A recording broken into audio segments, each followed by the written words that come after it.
মাথায় পরেছি কালা ক্যাপ, চোখে আছে চশমা, কান্দে ক্যামেরার ব্যাগ। ও দোল খাইছি দোলনাতে, ঘুরছি অর্কিড হাউসে। যাওগা হ্যালো কাছের মানুষজন, শেরপুর অর্কিড হাউসে আপনাদের সকলকে সুস্বাগতম। আমি জাহিদ আজকে আবার চলে পেলাম শেরপুর অর্কিড হাউসে। আজকে অর্কিড হাউসে কি কি করলাম এবং কেমন মজা করলাম সকল কিছুই থাকছে আজকের ভিডিওতে। সুতরাং দেরি মেরি না করে মোবাইলটা হাতে নিয়ে চোখটা বিন্দে ভিডিওটা দেখতে থাকুন। আর আজকের ভিডিওটা অনেকটা ইন্টারেস্টিং হইতে চলেছে আপনাদের জন্য।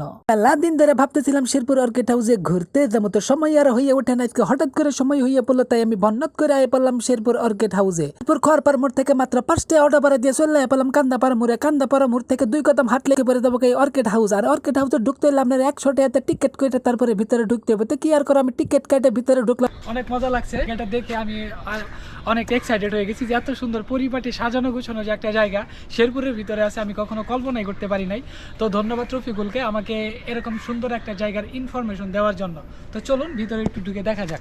হাঁটি হাঁটি পাপ্পা করে আমি ভিতরে ঢুকে বললাম। ভিতরে ঢুকে আমি তো পুরো অবাক হয়ে গেলাম। এত সুন্দর একটা জায়গা, চারদিকে খালি সবুজ আর সবুজ। আমার কাছে অনেকটাই স্বপ্নের মতো মনে হইতেছিল। আমি তো হাত পা উড়াই দিয়ে আনন্দ উপভোগ করতেছিলাম। আর এই দিক দিয়ে পুকুরের সামনে দাঁড়ায় চোখটা বন্ধ করে হাত দুইটা পাখার ডানার মতো উড়াইয়া দিয়া প্রশান্তি অনুভব করতে লাগলাম। তারপরে এখান থেকে একটু সামনে হাঁটতে দিল লোহার একটা সঙ্গ। তো সঙ্গ মধ্যে যে আমি কি করলাম, ফালমারি উঠে পড়লাম। ফালমারি উঠে একটু মজা টজা করতেছি, পরে দেখি যে না আসলে এটা সঙ্গ না, এটা দিয়ে বাতি বুতি ঠিক করে। তো সরম পায়ে নেমে পড়লাম। সরম পায়ে নেমে একটু পিছনে যাই দেখি যে এদিকে দুইটা কেদারের মধ্যে একটা কেদারের মধ্যে বয়ে আমি একটু রং ডং করলাম, আবার একটু রাজার পাট নিলাম। তো আমার রাজার পাটটা কেমন লাগলো অবশ্যই কমেন্ট বক্সে একটু জানাইয়া দিবেন। চারপাশে সবুজ জাউ গাছ, মাথার উপরে বিশাল বড় নীল আকাশ, বড় পুকুরের নীল পানিতে মেঘের প্রতিছবি। এ যেন এক কল্পনার রাজ্য, সত্যি অসাধারণ এক মুহূর্ত। আপনি যদি এখানে ঘুরতে আসেন, আপনিও হারিয়ে দেবেন সেই কল্পনার রাজ্যে। ঘুরতে ঘুরতে জানি নেই এই অর্কিড হাউসের বিস্তারিত তথ্য। শেরপুর শহরের কোলাহল থেকে একটু দূরে কান্দাপাড়া মহল্লায় অবস্থিত অর্কিড পর্যটক কেন্দ্র। এ যেন এক খন্ড সবুজের স্বর্গরাজ্য। 1885 সালে মোহাম্মদ আজহার আলী ব্যক্তিগত উদ্যোগে প্রায় 5 একর জমির উপর এই বাগানটি প্রতিষ্ঠা করেন, যা প্রথমে কলা বাগান নামে পরিচিত ছিল। 2008 সালে একটি আধুনিক রূপে অর্কিড পর্যটক কেন্দ্র হিসেবে পুনর্গঠন করা হয়। আসলে এটা হচ্ছে এরকম একটা রিসোর্ট, বাট আমি কিন্তু অনেক এক্সাইটেড হয়ে গেছি যে আপনারা কিন্তু আসলে আপনারা অনেকটা অবাক হয়ে যাবেন যে এত সুন্দর পরিপাটি একটা জায়গা। যে জানি না এটা কিভাবে, সত্যি জানা নাই যে কিভাবে এরকম করে তার মাথায় প্ল্যানিং আসলো এরকম শান্ত একটা নিবিড় পরিবেশে। তো হচ্ছে আপনারা যখন এখানে ঘুরতে ঘুরতে ক্লান্ত হয়ে যাবেন, এখানে বসার মতন খুবই সুন্দর জায়গা রয়েছে। এই যে উপরে দেখতে পাচ্ছেন ছাতা, নিচে আমি বসে আছি, এরকম জায়গা আপনারা বসতে পারেন। আমার পেছনে দেখতে পাচ্ছেন এখানে হচ্ছে রিসোর্টের থাকার সুব্যবস্থা করা হচ্ছে, এখানে কাজ হচ্ছে চলমান। খুবই পরিপাটি একটি জায়গা। তো আপনারা এখানে কিন্তু যখন এটা পুরোদমে চালু হয়ে যাবে এই সাইটটা, বিশেষ করে এই রুমগুলো, তখন আপনারা কিন্তু পরিবার পরিজন নিয়ে এসে এখানে রাত্রি যাপন করতে পারেন। রিসোর্টের ভিতরে হচ্ছে রুম, এই রুমটা হচ্ছে কিছুদিন পরে হচ্ছে এই রুমগুলো চালু করা হবে।